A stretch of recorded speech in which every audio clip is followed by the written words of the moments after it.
Good morning students. मैं फिर आपके पास जो 2 मार्क्स के क्वेश्चन पूछे जाते हैं माध्यमिक में, कभी कभी 2 मार्क्स के रहते हैं, कोई 3 मार्क्स के भी रहते हैं।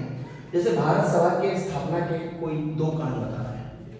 भारत सभा के स्थापना के मूल 2 कारण में पहला पॉइंट होगा संपूर्ण देश में लोकमत का निर्माण होना, मतलब पूरे देश का एक ही लक्ष्य हो, पूरे देश में एक ही आधार हो, एक ही बेस पॉइंट को तैयार करना।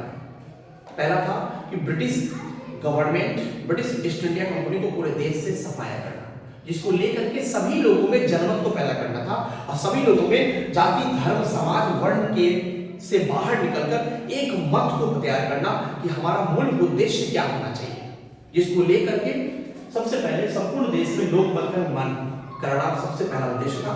दूसरा उद्देश्य था ये उद्देश्य से भटक न जाए, इसलिए हिंदू और मुसलमानों में एकता की भावना को जन्म देना था, क्योंकि हमारे देश में बहुसंख्यक हिंदू और दूसरे बहुसंख्यक मुसलमान, ये दोनों में जब तक एकता का सृजन नहीं होगा, एकता नहीं होगा, तब तक हम किसी भी सभा का मूलभूत उद्देश्य के आधार के धरातल पर खड़ा नहीं होंगे। इसका सबसे बड़ा कारण था हिंदू और मुसलमानों में एकता की भावना को सृजन को जन्म देना, जिस कारण से ब्रिटिश ईस्ट इंडिया कंपनी के विरोध में जब एकता की भावना बनी रहेगी तभी जाकर हम किसी भी सभा की स्थापना और सभी सभा के मूल बिंदुओं को हम जान सकते हैं। इसलिए क्वेश्चन पूछा जाता है भारत सभा के स्थापना के कोई 2 उद्देश्य, ये 2 मूल उद्देश्य, इसको विस्तृत रूप से भी लिखा जा सकता है, शॉर्ट क्वेश्चन भी लिखा जा सकता है। बस इसको अगर विस्तृत से लिखना होगा तो इसको हम पॉइंट वाइज बना के लिख सकते हैं।